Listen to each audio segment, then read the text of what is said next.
Wednesday. It's been a little bit. It's been a few weeks. Holy cow! What happened? Where did the time go? I've missed doing this the last couple of weeks. We've had shenanigans. Shenanigans have been afoot. We had a what do we have? We had a beer dinner that took things late into the evening a couple of weeks ago. Kept me away. And what did we have last Wednesday?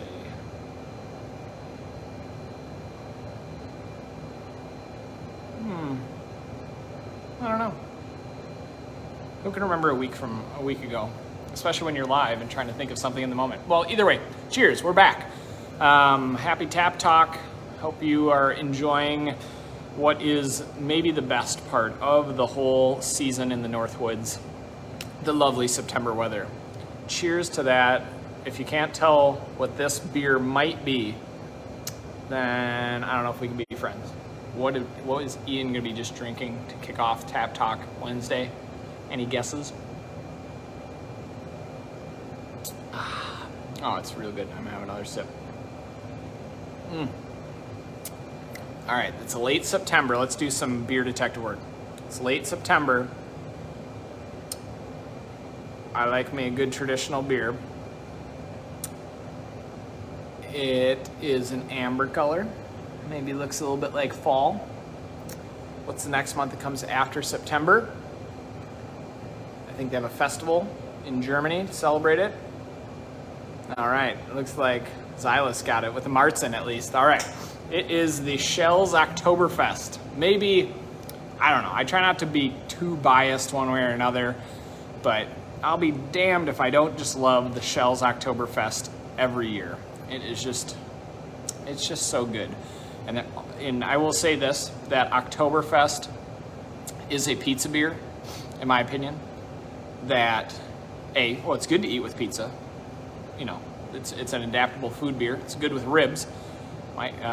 Chuck Abrams tell you all about that. And anyone who likes ribs, have some Oktoberfest, good pairing. But I mean, it's a pizza beer in that, much like pizza, even not very good pizza is still quite good. If you go somewhere and you have mediocre pizza, it's still better than most things.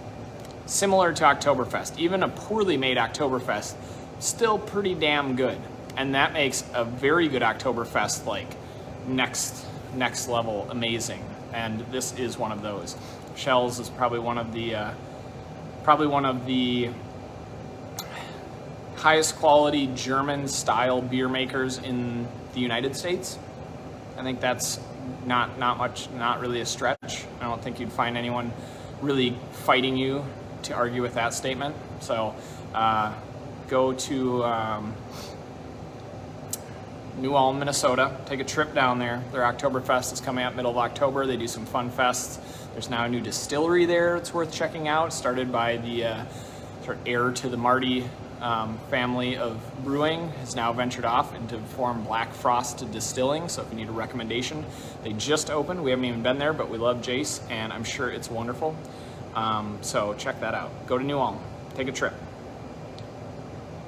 In the meantime, Oktoberfest.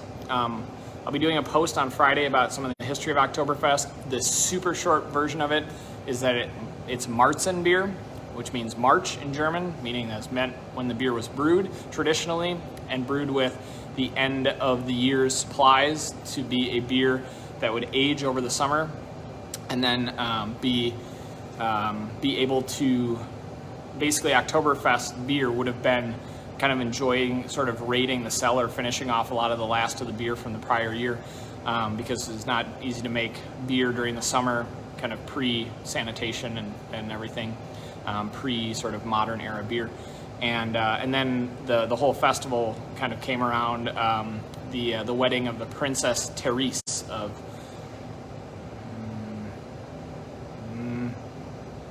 she's from Bavaria. I'm failing at remembering all of my specific details, but it was to celebrate a wedding, the original Oktoberfest gathering in the fall, and it's festival season. It's time of year that you celebrate the bounty of the season, enjoy good beer. Oktoberfest, amber lager. Heavenly, so good. Okay, in the last well, now it's, I suppose, been 2 weeks, but by last week, we had turned over every single tap line that doesn't maintain, that's not permanent. The only things we have permanent are our nitro cold brew coffee and our root beer. Those are the only two things that we never rotate.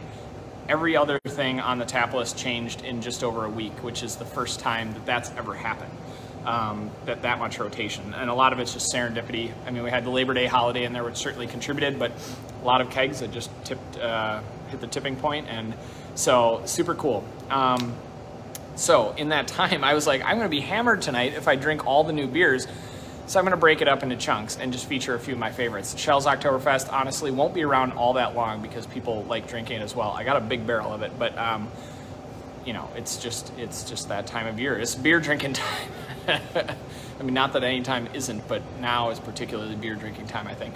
All right, on to the next beer. Another Wisconsin-made product, varying significantly from the Shell's Oktoberfest. This is a delightful fruit beer from Central Waters called Late for Breakfast. Give it a swirl and a sip. Kind of a thin head on it, which is not unusual for a lot of fruit beers. I think part of that is due to the lack of the fruits increasing the amount of, reducing the amount of grain there, and I think maybe the acidity reducing the head retention. If you're a brewing expert and know about the chemical brewing process, feel free to give me a whole rundown on that, but it's generally the case that a lot of beers that use a fair amount of fruit in them often don't have a super large amount of foam, and that is my interpretation. So this one is a sangria-inspired sour ale made with Pinot Noir grapes, Cara Cara orange, and Meyer lemons. So it has a little bit of that wine grape dryness, some of that citrus fruit, a little bit of tanginess. It's not super sour. It is 8.8% alcohol. So I don't know if they're saying drinking this will make you late for breakfast, or you'll be late for breakfast because you stayed up drinking it. I don't know, but I can relate to being late for breakfast. Super refreshing, incredibly well balanced. There's no way that you would guess that this is almost 9% alcohol, which could lead to some trouble. So be wary with this one. It's a new release from them. I expect it to go zipping along quickly because it's a bit summery, but packs a punch, and it's just damn easy to drink. Central Waters makes super, super good beer, right? Did I finish that statement? I don't know. These are the perils of discussing things live with no script whatsoever, is sometimes you say stuff and you're like, did I finish the sentence? I think I did. Okay, Xylus is saying the oils and the fruit affect head retention. It sounds right. It sounds logical. Let's not fact check it. Let's not get too much into it. Don't expect a super foamy fruit beer. End of the story. Okay, next up, rapid fire. We have, look at this, a hazy IPA. You've never seen one of these before. Wow. How original, Ian. But how often do you get to drink a hazy IPA that was kegged 1 day ago? This beer is 24 hours old and change. And there's only one place that you might suspect that this thing has come from. And it is our own Angry Minnow in Hayward. This is their hazy IPA, and I really enjoy this beer. I think that the Angry Minnow is just it's one of the elements. It's part of a mosaic of elements.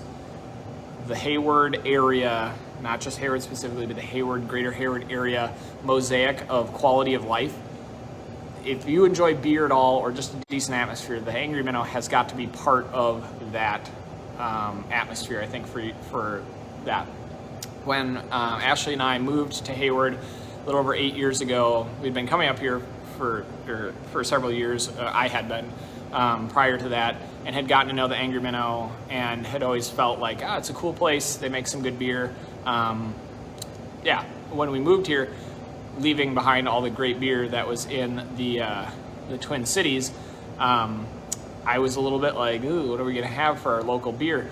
And the Angry Minnow has always, in my experiences, done a great job of representing some classic beer styles. I mean, the River Pig being their classic beer, you know, a nice malty pale ale. That's awesome. Who does that anymore as their kind of mainstay beer? And then they've also stayed current with the times. Jason Rasmussen is a skilled brewer. He knows his way around the brew house and takes the approach of making really good beer without making a real big fuss about it.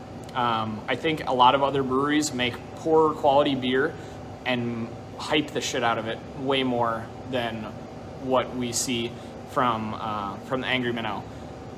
Quality and sort of, I would say they've done a lot better job over the last handful of years of kind of marketing the beer in the way that I feel like it deserves, because they have excellent beer, and I think maybe it flew under the radar a little bit. So I'm happy to see more and more canned options and more stuff out available. The hazy IPA here is very representative of the style. Super drinkable, very citrusy, very bright and juicy. It's just what you want it to be. And the great thing about it is we don't need to find this from Colorado or California or wherever, the New England area to find some hotness like this. It's right here. And good luck finding anything fresher. So if you come in tomorrow, it'll be 2 days old. Let's not let it get more than a week. How about that? Just, if you like the style, it smells like freshly zested orange and grapefruit came together, and it's just delish. It's just super nice. So tip of the cap to Jason and all the folks at the Angry Minnow. We are proud of our local hometown brewery. They do a great job. They do a great job even if they weren't our local hometown brewery. I would drink their beer even if it wasn't from here, which says something. I'm not just being a homer. I know good beer, and this is it. So cheers. Okay, this is my last beer right now. I say that because there's a whole bunch more, but we'll just see where this goes. I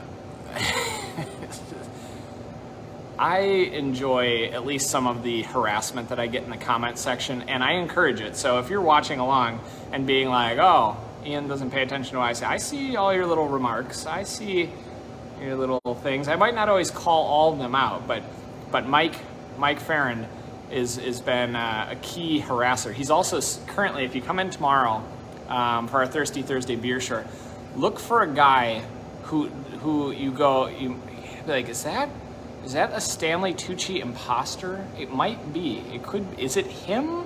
I'm not sure. He's got the mustache going right now. And I hope he's getting a kick out of his chair at home. And sorry to be super inside on this, but Mike's a great customer of ours here at The Punk and adds a lot to the flavor of our environment and is part of our mosaic of elements here. Cheers to you, Mike. And also it just kicks kegs just like all the time. Just always is in here just constantly finishing off whatever beer is on tap. It just happens, I guess. Anyway, this beer that I've got tonight is a coconut porter. It's called Death by Coconut. It's made by Oscar Blues Brewing. And if you are unsure if you like coconut, this would be a good litmus test. You're either gonna love it or you're gonna hate it. And that is kind of how coconut goes. And since I love coconut, I find it a little bit hard to believe that people hate it, or strongly dislike. I don't know. Anyway, the coconut use in this beer is not subtle. It is very present, but it is just delightful. It's like drinking a Mounds Bar. All right, enough talking about it.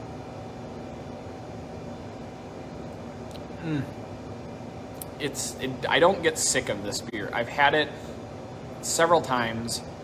Several might be an understatement. I've had it enough to have a fondness for it all the time, and whenever it's available, I'm probably going to get it and put it on tap. It has a roastiness that is not over the top. It's an Irish stout, which is a brilliant combination of flavors, in my opinion. A lot of breweries, I think, would just crank up the roasted stout like to the max and then try and balance it out with the coconut. This is actually a fairly mild, if you can kind of see, I don't know if that's doing it justice, but it's not super inky black. It's kind of got some browning around the edges, so it's like, it's a true porter. It's just a little darker than a brown ale, but not quite as rich and inky as a stout. And so you get some of that, the toasted coconut flavor doesn't get washed out by the heavy roast of the beer. So it's just, yeah, it's like a Mounds Bar in a beer. I don't know how else to give it due diligence besides that. It's just super tasty. And so if you like coconut, you should have some Death by Coconut. If you don't like coconut and you want to make sure, you could try a sample, but don't order a glass and get all mad at me and be like, I didn't know there was coconut. It's called Death by Coconut. So I don't want you to get all mad about that. Okay, so that was the last beer I had picked. I zoomed through them, I think at a relatively reasonable pace. Do you think have I earned one more? Do I have one more? Anyone? Just a little one? All right, fine. Is it count if I'm encourageable to myself that I encourage myself to try one more? And really doing it as a public service announcement, so that way you know what's on tap. I think one more. Okay, I've been. That's how much prodding. And you want to twist the arm. All right, what's it gonna be? No. All right, I was gonna pick this one. Earlier, but am I torn? Do I go along the way here?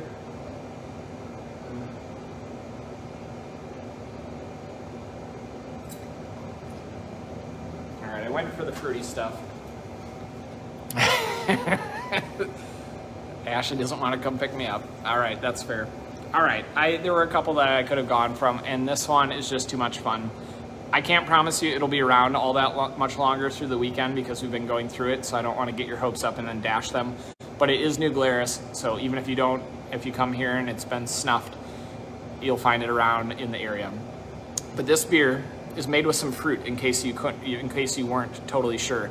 It is their black currant ale. As far as I'm aware, this is the first time they've made this beer, at least for production. A lot of these beers in the Thumbprint series, which are the special release ones from Dan Carey, who's the head brewer from New Glarus, a lot of times they're batches, or I shouldn't say a lot, some of the times they are batches that have come out on their small R&D series, which if you're ever at New Glarus when they're doing an R&D series release, R&D, research and development, these are smaller test batches.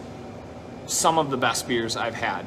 Super cool stuff that oftentimes is maybe a little bit more edgy than what the marketable public would really get into, but if you're a super beer fan, some really cool Belgian style sour beers, strong ales, just really cool stuff that is really creative. I wouldn't be surprised if this kind of grew out of that. Made with a humongous amount of black currants, which are like grapes, and well, let's have a sip. Oh, yeah, it's still just delicious. It's tangy, but not super sour, and it's got some sweetness. It's like high quality adult Welch's grape juice in a good way. I think if you drink enough of it, you might get the red wine teeth thing, where if you're drinking Merlot all night. I mean, so I've heard you get like the red teeth and stuff like that. You kind of start to look embarrassing after a bit. So I think if you have enough of this, it might get you there. It's fairly low alcohol, though. Most of these fruited sours from New Glarus about 4%, so it's not going to get you in too much trouble. It's just super tasty, and if you're okay having some fruit in your beer, which is okay, it's not gonna, people get worried about, guys especially get worried about emasculated, not manly enough because I had fruit in my beer. Well, just deal with it and have the good stuff, or save it for me. I'll drink it. Okay, that's enough beer for tonight. But I do want to take a moment and just wax poetic for 1 second. Today was it was a big day here at the Punk. It was a Wednesday, and it wasn't very busy for most of the day because we're kind of in that lull between Labor Day and Cranberry Fest for our schedules. But it was a big day. We had, on one hand, an exciting day because we had a new employee start. Welcome, Ethan. Ethan Zimmerman joined our team today, and we're very excited to have him on board. If you're in the Hayward area, you may recognize him from, growing up here, but then being at Backroads Coffee. And so we're very happy. We're fans of Backroads as well, so we're happy to be able to, bring someone on here that will share his skills. Also as a brewer and a cellarman and packaging, ran packaging at Castle Danger in Two Harbors. So he knows the beer side of things, and that's really cool. And just a fun and nice dude. So we're happy to have him here in the shop, add to the team. Hooray. bittersweet because also today was the last day for Anna. Anna Jorgensen has joined our team about 1.5 years ago, and we're a small company. We're tiny. You know, we've got a handful of employees, a little bit more than a handful, and everyone feels very much like family to us here. We started as a family business. We will always kind of be that way, and so we sort of, I don't know, we really bond with our team, and I'd like to think that everyone we have comes on here is very much like part of our extended family. And Anna was one of the first people that we hired who was an adult. One of, I'm not saying the first, one of the first, who we didn't really know personally beforehand, and we're kind of like, hopefully we don't freak her out, scare her away, and it turned out to be just a perfect connection. She is a very good hard worker, you know, did a really nice job around here, but also just had this warm personality, and I think made everyone feel welcome, both as staff and as customers. And we had a nice little party for her. She was a two cake party. So we will miss Anna, and thank you for all of your hard work here, and welcome Ethan. And also just want to acknowledge all of our great team, Shayla, Elise, Asia, Gabe, Kathy, Lindsay, Sarah, my wife Ashley, Lindsay, and Matt for making this what it is. I don't know, I'm not giving a Grammy Awards speech here. I just want to acknowledge all the people who have made this organization so great. And now we've been here 5.5 years. We're kind of like a thing. That's pretty cool. And in a couple weeks we'll have Cranberry Fest, and we'll have a ton of people here, and that's gonna be super exciting.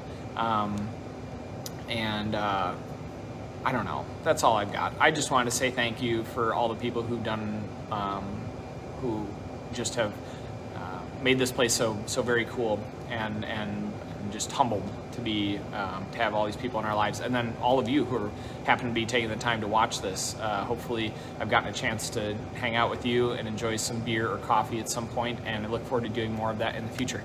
So, not to get too sentimental, happy Tap Talk Wednesday, and we will see you again next week. I apologize for kind of missing a couple of weeks, whoopsies. But now I think it should be on a more regular basis that we will be in touch. So have a happy Wednesday, drink some good stuff, and we'll talk to you again soon. Cheers.